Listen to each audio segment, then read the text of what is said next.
I mean, it really means I'm responsible for a whole load of things that Innovate does to support the innovation ecosystem in the UK, as opposed to being directly focused on a particular sector like some of my colleagues.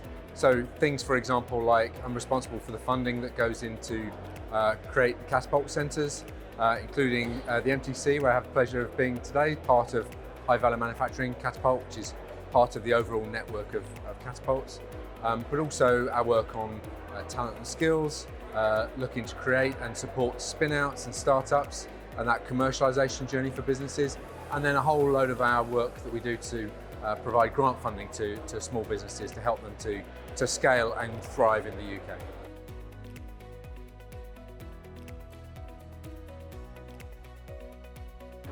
I think there is real optimism and real ambition, actually, which is the other part.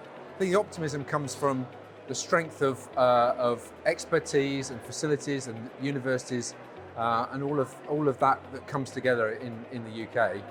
The real challenge, and this is one of the reasons why Innovate UK kind of exists, is to make sure that we build on that layer of real excellence in the UK and we can actually deliver some impact with it.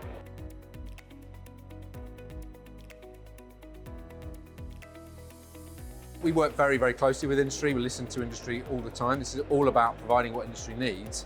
One thing we can do, though, from a government perspective is to take a slightly longer term view.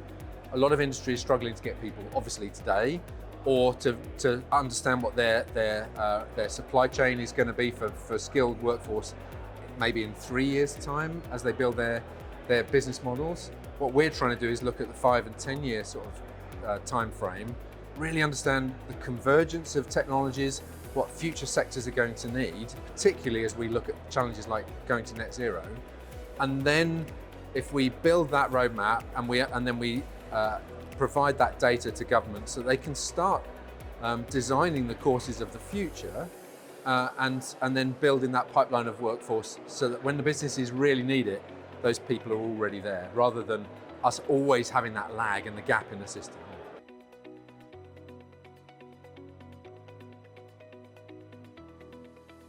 So Innovate UK is part of UKRI. So a lot of our colleagues across UKRI are focused on that far future. They're looking at pure discovery research, which is the UK is fantastic at, and it's essential for us to keep at the forefront of that technology.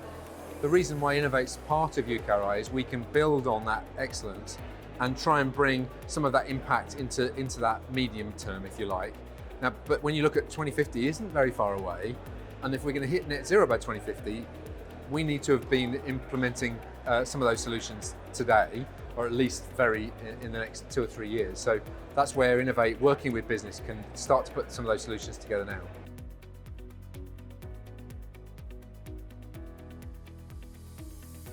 Catapults work at kind of both ends of this. They work to help translate technology from the universities into industry and test and trial and help industries to understand it. And then at the other end, they often work with large industry. There's been a lot of discussion today already about supply chains and how to drive innovation all the way through the supply chain. So you're both stimulating the demand at the big company end, and you're enabling small innovators to be part of those supply chains.